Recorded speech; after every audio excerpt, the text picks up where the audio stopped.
Check engine simple காமிக்குது. வண்டி வந்து திடீர்னு பார்த்தீங்கன்னா அப்படியே ஸ்லோ ஸ்பீடில் போகிற மாதிரி இருக்குது.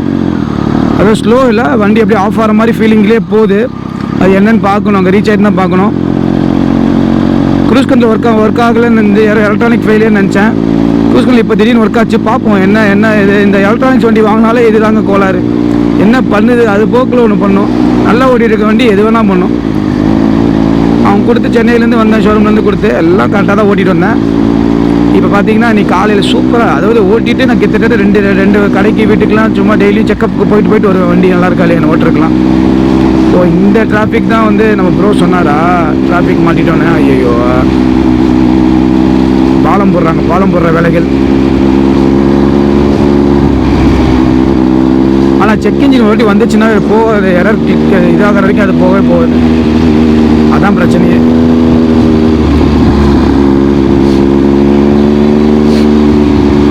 வந்துருவானுங்க எல்லாம். ஏன் இந்த ரோடு மூடி வச்சிருக்காங்கன்னு தெரியலையே. என்ன மக்களே, ஏன் ரோடு முடிச்சிருக்காங்க? தருமபுரி தருமபுரி போக தேவையில்லை. நம்ம 35 கிலோமீட்டர்ஸ் போனாலே போதும், நம்மளோட டெஸ்டினேஷன் வந்துடும். பெட்ரோல் அடைக்கிற மாதிரியே தெரில. பெட்ரோல் ஃபுல்லாக இருக்குது, 3/4 டேங்க் இருக்குது. பெட்ரோல் ப்ராப்ளமே கிடையாது. திடீர்னு எதுக்கு செக் இன்ஜின் வந்துச்சு?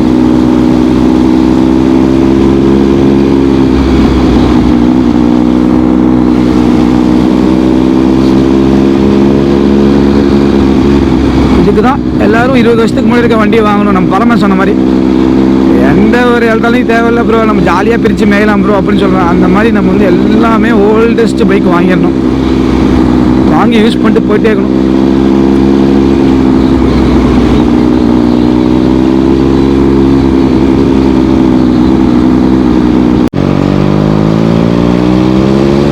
பாய்ஸ் எல்லாம் வெயிட் பண்ணாங்க நமக்காக. என்ன ஒரு எமோஷ்னல் ஈவெண்ட்.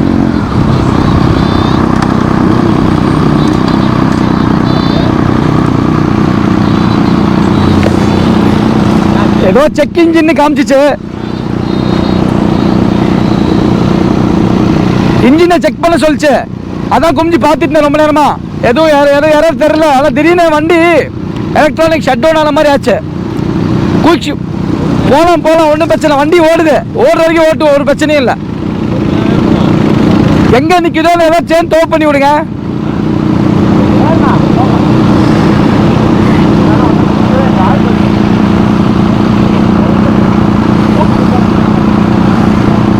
என்னடா வெளியே தொங்குது? ஓபன் பண்ணி சொல்லுடா.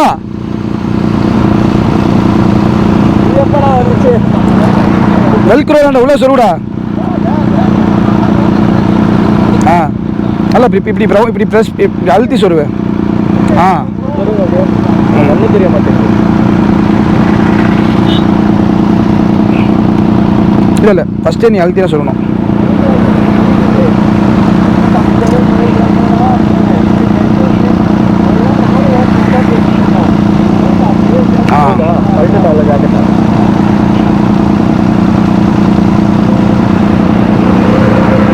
என்னடா இது?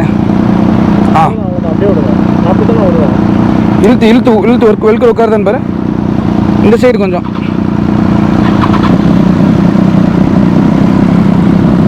இன்னும் கொஞ்சம் உள்ள இழுத்து. இல்லை இழுத்து போடு, வெல்க்ரோ இழுத்து போடு. அவ்வளோதான். ஜாக்கெட் போடு. உள்ள கொஞ்சம் லைட்டாக அழுத்துனா உள்ள ஈஸியாக போய்க்கும். உள்ள கொஞ்சம் லைட்டாக அழுத்தி நின்னதுக்கப்புறம் அழுத்தி உள்ள சைடு கழுத்தினப்புறம் விட்டுக்கலாம். போகலாமா?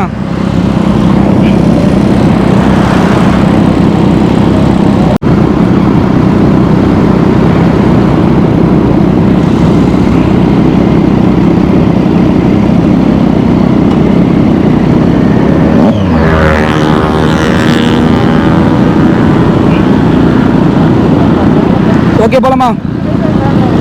போகலாம்.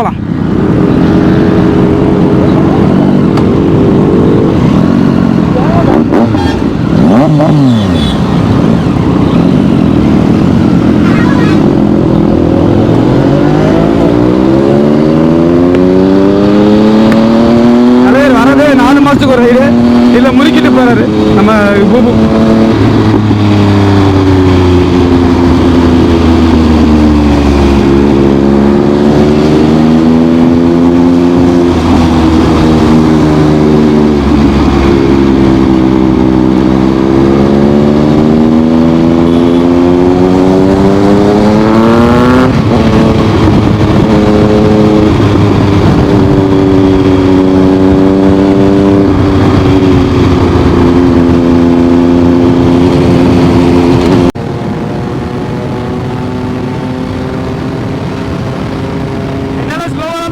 ஓடிடும் பூம்பு.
செக் இன்ஜின் வர்றதால அவன் அட்டூரியம் பண்ணுறான். அவனை விட மாட்டேன்.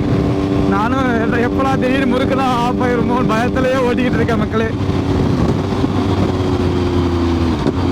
என் வண்டியை செக் இன்ஜின் மட்டும் லைட் எரியல, நானும் முறுக்கு வேண்டாம். அடே கோபால் இருறா வளண்டா, பாடி ஷோட அவனை ஃபாலோ பண்ணுறானே வேலையை.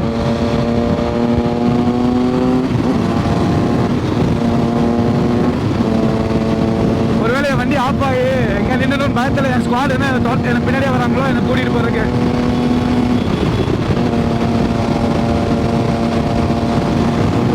ஃபுல் டாப் எண்டில் போயிட்டு இருக்கான் போல. வெளியில் 300 ஃபுல் பவரை MM93 மோடுக்கு போயிட்டா எட்டி பார்ப்போம். போயிட்டு இருக்கான் காவலில் நீ ஸ்டாப் பண்ணிட்டு போயிட்டு இருக்கான். தீப்பொறி திரும்புங்க.